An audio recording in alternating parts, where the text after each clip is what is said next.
Boilermaker Nation, we're back previewing week 2 as Purdue gets ready to take on the Indiana State Sycamores. Jackson Brenner here with Ryan Berry. Thanks for tuning in. Yeah, absolutely, man. So obviously, tough loss for the Boilers last Thursday against Penn State at home in front of a packed, sold-out, wild Ross-Ade Stadium. It was pretty amazing to be there. I got to say, with the group I normally go to games with.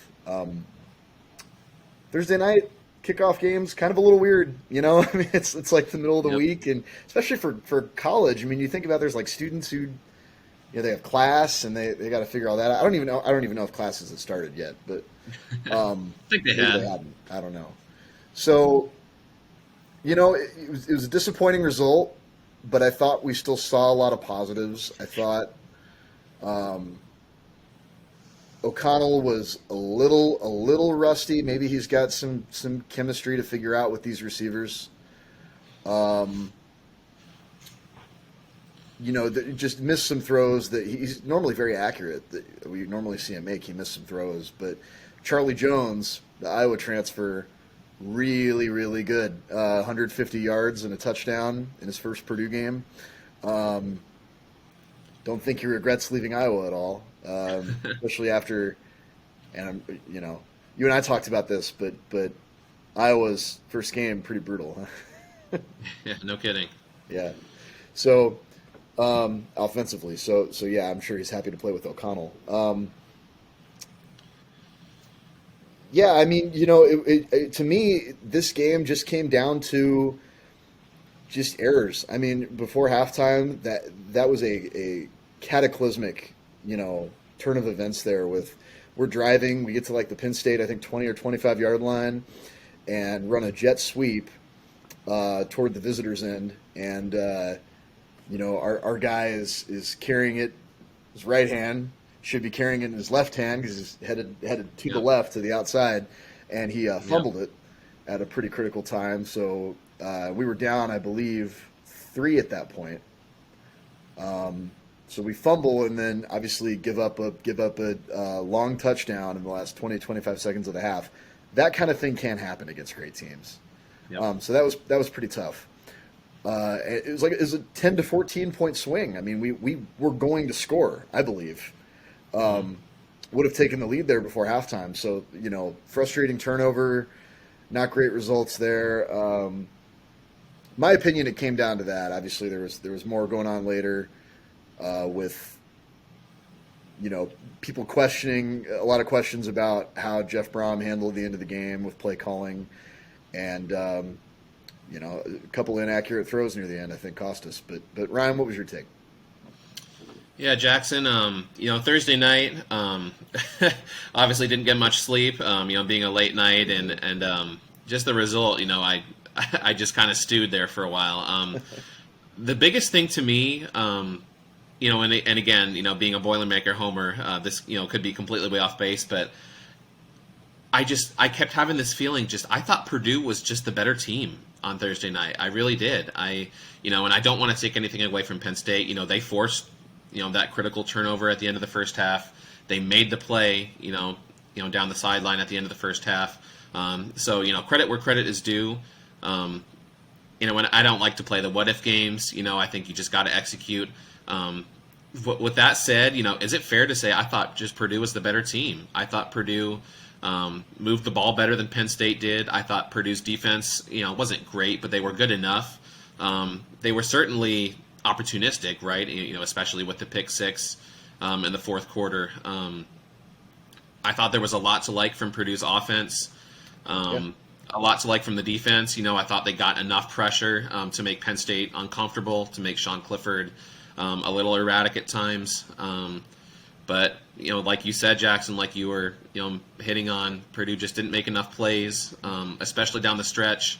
What I kind of had the hardest time coming to terms with was Purdue had the ball twice with, 6 minutes and under. I think they had the ball with, 6.5 minutes left, and then again with about 4 to 4.5 minutes. You got to put it away, right? You got to put that game away. I know Purdue, especially under Brom, they're never going to be a ball dominant, hard nosed power run team, right? Right. But you got to have enough of a running game, to keep defenses honest, right? Especially, you always hear, the toughest teams get it done when the defense knows that you're going to run the ball, right? Everyone in that stadium, all 60, 70,000 people in that stadium knew Purdue's going to have to run here, right, to put the game away. And it's not like King Do-Roo, hadn't had a nice game at that point. I think he had 2 touchdowns, right, in the first 3 quarters. He was playing well. Yeah. Yeah, he was playing perfectly well enough to, well. and I kept thinking back to all summer. We heard Brom say, I think this is our best offensive line we've had here. In my time at Purdue, right? So I think the game was there for the taking. I think that's just a game, with Purdue's, to keep that upward momentum, the trajectory, for this program. I think that's just a game Purdue's got to win, especially considering those circumstances, right? 4 minutes on the clock, you got the ball at your own 20, you're up. Were we up 3 or 4? I think it was 3. You got to put the game away, right? You got to ride those big men, those big men up front. You got to ride King Do-Roo. Even a guy like Dylan Downing, right? I mean, you got to put those games away, right? You got to be able to control the clock enough, to put it on ice, right? I'm not asking them to gain 150 yards on the ground, against a defense like Penn State, but and obviously there's this portion of the Purdue fan base that just wants to shoot Brom into the sun, right? I want to make it clear I'm not in that camp. Jeff Brom is absolutely the answer, for this program moving forward. I mean, that's just that's not even a question. Yeah, I got to think it is co-sign that too. I mean, Brom has done so much for Purdue football, and there were a lot of things going on that led to this turnaround, right? I mean, in the last 5 or so years, it was an alignment of Mike Berghoff with the board of trustees, bringing in Mike Babinski as new athletic director, who is pretty ambitious with what he wants to do with his vision for the program. And Mitch Daniels, we got our school president, we got him on board with investing in athletics and taking sports seriously, and the reporting I had read, and we're just aggregators here, so I'll just go ahead and say it. Golden Black was reporting that football had reached the point where it was an embarrassment to the actual university, the academic side of the university, because they were neglecting it so much. The stadium was empty. The thing you do when you don't take sports seriously, and I know in the grand scheme of a university, it's not the most important thing ever. There's a lot of important research happening, all that. Sure. But you're talking about the thing that keeps alumni connected to the university. Yeah, it's sports. Keeps them caring. I mean, in a lot of ways, like, it's why we come back every year, and we want to win. We want to come back to campus and see all of our friends and enjoy it, and have a good product on the field to enjoy. So, I mean, the last few times I've been on campus I've been to Mackey and I've been to Ross-Ade, right? I mean, that's why we come back. It's amazing how the crowds have changed. Yeah. Now it's packed to the rafters. You can tell people are invested and they care again. Brom is responsible for that. Yep. I mean, all the leaders of this program are responsible for that, but Brom is the guy who came in, brought with him that kind of chess master offensive, philosophy. I mean, he's so good on that side of the ball that, once the pieces started to fall into place, we started putting up yards and points. So, I mean, I think the program was severely neglected near the end of Morgan Burke's tenure. Yeah. And Burke did some good things, but what happened with football on his watch was pretty bad. And I think he did deserve a lot of blame for that. So it's kind of one of those things where I'm just thankful for what we have, and I'm thankful that, the program is exciting again. 9 wins last year was great. By Purdue standards, that's a phenomenal season. Yeah. So, I'm thrilled to have Brom, and people who have an issue with him, I'm just kind of like, guys, said this in the short reaction thing I put up after the game, but what do you want? I think it's fair, though, to be a little critical. Of course. I mean, I get the criticism at the end of the game with, maybe Purdue should have been running the ball more. I get it. I mean, the running game was good enough for that, but at the same time, Yep. Brom had a good point post game, which is that Penn State was blitzing a lot, Hmm. especially near the end of the game, and because of that, he didn't feel comfortable calling a lot of runs. And even if you make them use timeouts, it's like if those all get stuffed, like you're surrendering anyway, and you're not adding any points. You don't have the potential to put it out of reach with more points. Yeah. So I could see both sides of it. I guess that's kind of where I'm Hmm. at. I Yep. feel like we still should have won the game with the way Braum called it, because I remember a couple minutes left, T.J. Sheffield wide open, you know, Yep. and O'Connell underthrew it. Yeah. Um, Payne Durham catches that ball, that got overturned. I mean, that's probably the difference between winning and losing, right? So oh, by the way, that Durham play that brought back one of my favorite new traditions in Ross-Ade, which is that every time there's a questionable call that initially goes in Purdue's favor and they're reviewing it, everybody yeah, pulls it's out their let it phones be and or like, man in the let it mirror, right? be. Yeah. That was so much fun, and Yeah. my dad and I both love it. But we were joking on Thursday that it seems to go against us every time everybody everybody sings along to I "Let kind It of had Be." that thought too. Yeah. I think we're Yeah. probably what, like 0 of 3, 0 of 4 when that happens. So Yeah, um, yeah, yeah. But Jackson, I completely echo yeah, all your sentiments there. I mean, seeing Ross Aid that full, I was not in attendance at the game, but just the crowd on TV looked absolutely electric. yeah, And that's because of Brom, right? That's because of Brom. That's because of Bobinski. I think it's fair to kind of think, okay, now let's take that next step, right? Now let's beat the Penn States. Let's go on the road and beat Wisconsin or Minnesota, right? So to kind of put a bow on the Penn State game, obviously I thought Brom, was good on Thursday. Mhm. I just, I wish, I wish he kind of just trusted that running game a little bit more, Yeah, to try and put that game on ice, right? I mean, like I said, 4 minutes left. I'd like to see Purdue, just run that clock out, yeah. But at the same time, Purdue is such a pass heavy offense, you know, I don't think Brom was completely wrong in just saying, I'm just going to put the ball in Aiden O'Connell's hands and ride him, right? And ride him to that finish line. Unfortunately, it didn't work out. Um, but kind of let's kind of take a step back and just kind of look at Purdue moving forward, right? Penn State in the rearview mirror, right? We've got Indiana State this Saturday. Yep. Purdue, I thought I saw as a 35-point favorite, right? I don't expect Aiden O'Connell to play into the fourth quarter at all. I'd be surprised if he lasted much into the third quarter. But look, Purdue, came in with a very specific goal, and that was to get to the Big Ten championship, right? Which means winning the Big Ten West. Yeah. So Purdue already, they dug their own hole a little bit. Last Thursday they're 0-1 in the conference now. But Purdue's got some really big games, coming up, especially in that West Division, right? Wisconsin, Minnesota, Illinois, I think is a sneaky game. So Jackson, what do you think Purdue has to do, to get to Indianapolis to win the Big Ten West? Well, obviously, in the short term, obviously we're not talking about conference games in the short term, but you obviously really want to figure out who your top receivers are soon, so Yep. O'Connell can get going with them, which I can get more into that later. But you want to win the next three, obviously. Handle Indiana State, win on the road at Syracuse, handle Florida Atlantic at home, and then you're Yep. 3-1 going into that road game in Minnesota, which, in my opinion, is Yep. probably the biggest game of the year outside of Wisconsin. Could be, Um, yeah. those two games, I mean, you can't overlook playing at Maryland either. That's not going to be easy. Yep. Tagovailoa, Tua's brother, pretty good quarterback. So Yep. it doesn't get any easier. But Yep. in my opinion, if we want to win the division, we probably have to beat Minnesota and Wisconsin.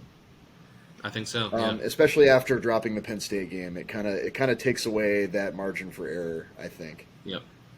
So got to win both of those head to head. I mean, if we don't, we have to get lucky Right. with somebody stumbling somewhere. So It means taking care of Ross Aid too, right? yeah, I right, mean, right. Iowa coming in, that's got to be a win, right?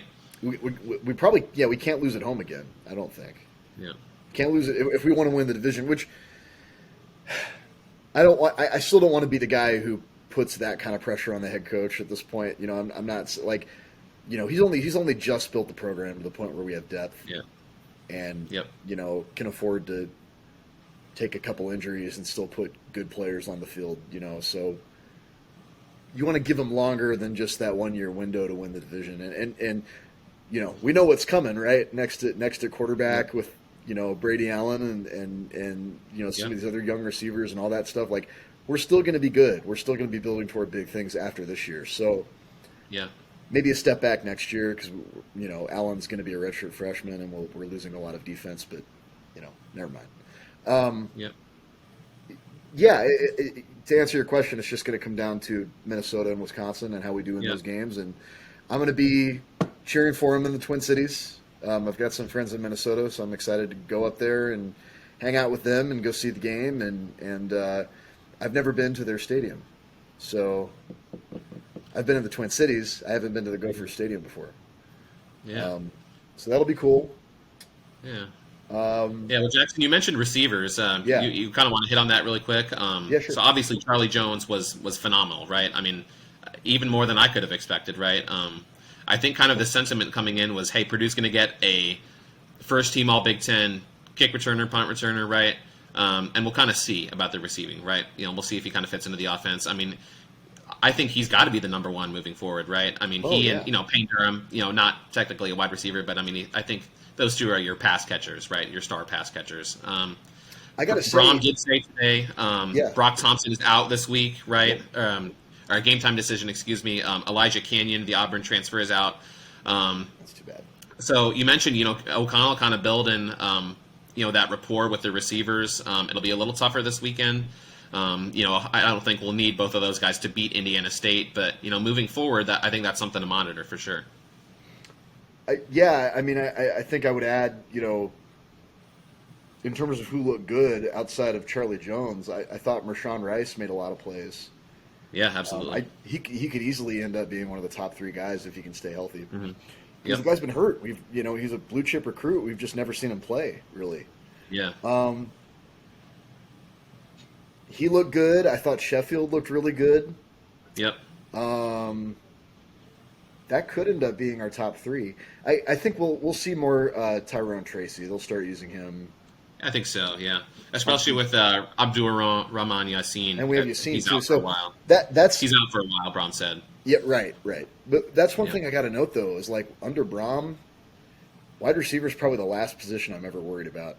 We lost David Bell, but all these other guys are ready to step up and have their opportunity. So, Jones coming in kind of seems like he's filled that hole as the alpha number one receiver. So, it's exciting stuff. I think for the most part, I like what we have. Like you said, the offensive line is definitely better. And we'll see if we can continue to be solid in the run game. I guess that'll just kind of let it figure that out over time. But it's a long process, right? It's a long journey. And one thing I was telling friends, I got to point this out too. Everybody has to, and I get that it's social media, that's what people do, but everybody has to react after one game and have their takes about how the season is going to go. I believe in looking at a whole season as a body of work when it's done. Mm-hmm. I think there are plenty of ways for Purdue to have success even without a division title, right? Yep. And if we win, say we go 9-3, that's record improvement. That would be really hard to be disappointed with. Yeah, I couldn't be. Even if we didn't win the division, like say we lost to Wisconsin and Maryland, and that was like two losses in a row, I think. I think I don't know if that's right. That might not be right. I haven't looked at the schedule up close. Yeah, I don't have the schedule in front of me, so I can't remember. Yeah, so maybe not right next to each other. But if we lost to Maryland and we lost to Wisconsin, if those were the only two other losses we had, and we beat Minnesota and beat IU, solid season to me. 9-3, we get to a good bowl game. Yeah. Brom continuing to show record I couldn't complain. So, if they're selling out every game too. Oh yeah, I mean, I don't think I'm pretty sure Penn State officially wasn't sold out. I think there was maybe 1,000 or a couple thousand tickets left, but it looked sold out. I mean, there's always, so you know how there's the horseshoe kind of over to the north end. My family's Yeah. seats are on the press box side near the south end zone at I think about the 20 Hmm. 25 yard line, section Uh-huh. 126. Yep. Across the stadium from us, by the way, those are going to be student seats next year. That'll be kind of fun. Yeah. But that area, typically, I feel like those are typically the last seats to sell for some reason. Hmm.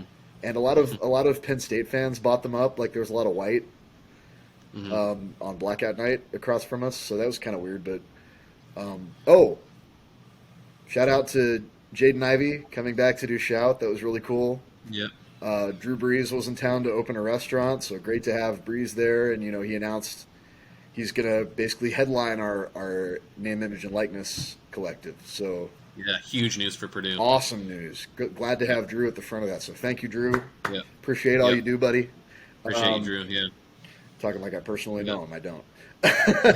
But yeah, I mean, um, a lot to be excited about. Yeah. I think we got to talk about the new renovations coming for Ross Aid too, right? That's another Yeah, huge step in the right direction. yeah. So it sounds like, and this is just kind of my takeaway, what it seemed to be, but um, they're going to put in, I guess, like a wall of seats in the south end zone, kind of like a tall. It sort of looks like a cow catcher too. I think that's on Yeah. purpose. Like it looks like the front of the Hmm. train.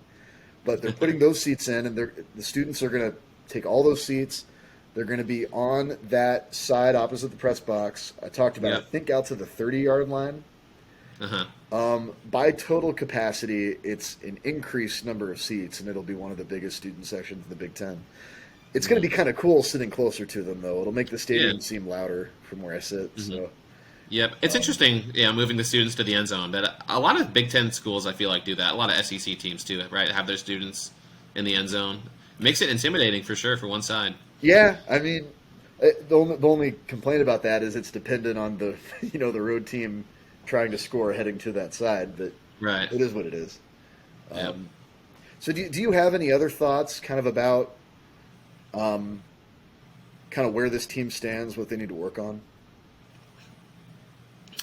Yeah, I mean, obviously, the running game, just, for a little bit more balance. I'm okay, with the balance that Purdue had on Thursday. I just think probably situationally, right? I think Purdue really just shot itself in the foot, especially obviously at the end of the first half, right? Purdue's drive had to, tie the game or take the lead, right? And then again, in the fourth quarter, they just, they couldn't quite get to Clifford enough to make him uncomfortable.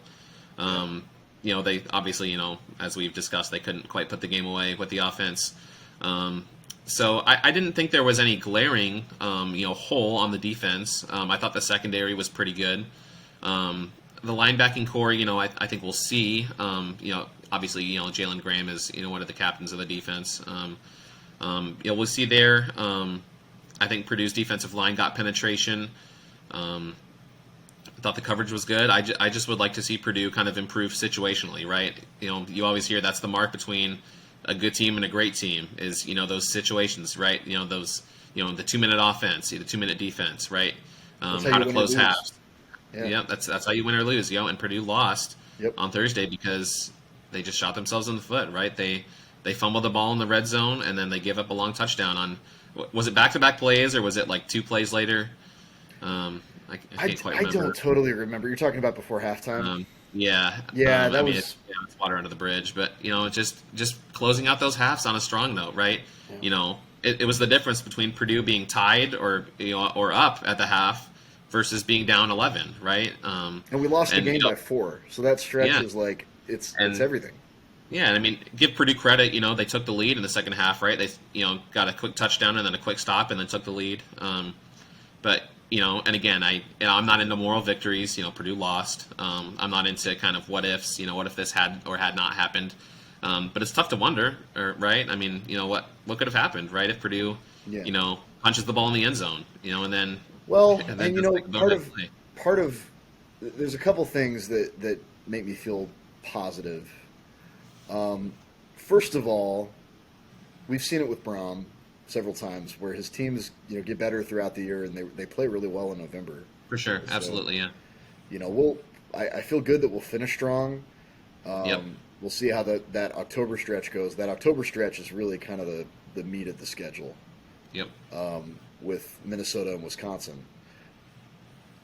So there's that. I mean, I always feel like he's changed the culture, that he's got them playing harder and never quitting.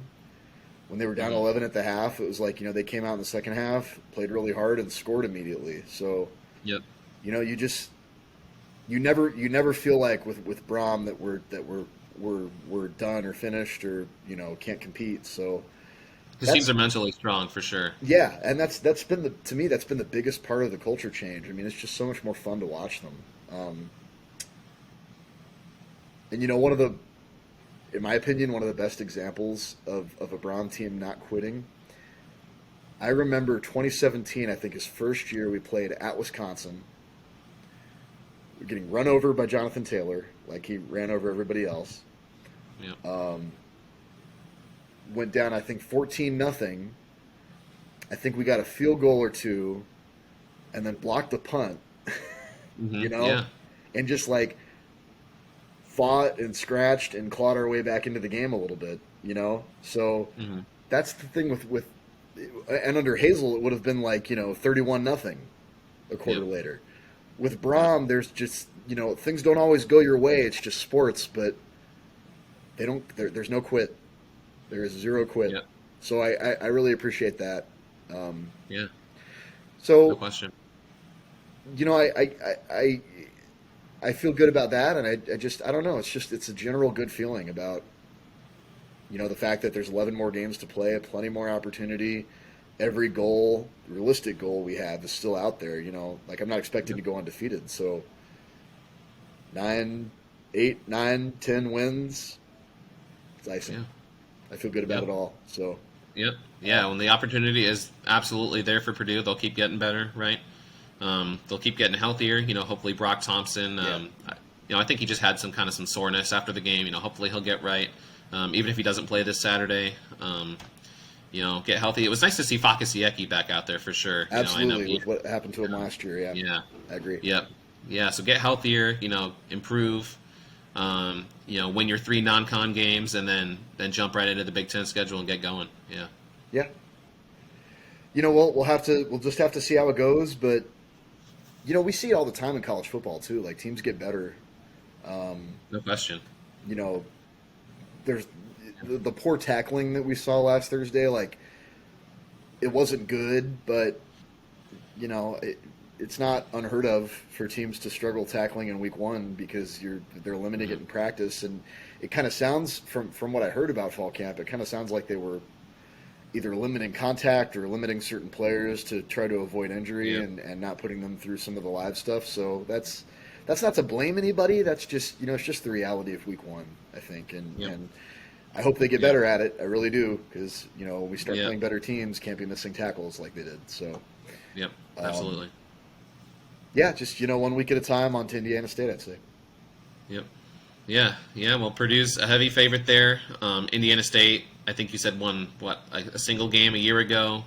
So Purdue, really should have no problem here. I hope they use kind of this game to kind of tinker with some stuff, figure out their rotations, just gain some confidence, right? I mean, after a tough loss like that, it'll be 10 days since the guys have taken the field last, or 9 days, I guess. So I bet they're itching to get back out there, right? I bet I they think they are. want to go. Yeah, I and think they want to go beat. everybody who's involved with this program now, there will be no quit. There will be no lack Yep. of fight. We know they'll go out there and play hard, and I expect to blow out Indiana State pretty easily. Yeah. So Mhm. just a reminder, they won by 3 in overtime last week against their level of competition. So I feel pretty good about it. My expectation is probably that O'Connell throws a couple touchdowns and gets pulled after halftime, and maybe we see some Alimo or probably some Yeah. Austin Burton. I think we'd see Probably. Austin Yeah. Burton. Yep. So Burton, I think they said is number 2 right now. I believe he's second on the depth chart. Yeah, Yeah. yeah. So that'll be interesting. So, Yep. and God forbid that something happened to AOC, right? We want to know that Burton's okay. Yeah. So, Yep. yeah, I'm looking forward to the rest of the year and one game at a time, and handle the Sycamores and just get ready for Syracuse. That's what it is. Yep. Yep. So, Yeah, Jackson, great to talk to you. Everyone, thanks for tuning in. absolutely. Go Boilermakers. We'll talk to you next week. Get ready for Syracuse, the first road game for Purdue. See how the team faces some adversity, away from home. But I think Purdue's got, like we've said many times, Purdue's got, all their goals were in front of them, right? Purdue's got a lot to be excited about this year, even after, the week 1 loss. Right. We'll just see what happens, and I'm excited to follow this team. I mean, it's just so much more fun to follow this program these days. So, Yeah. I think we can all agree on that. So, Yeah. yeah. Thanks for listening, everybody. Hammer down. Talk soon.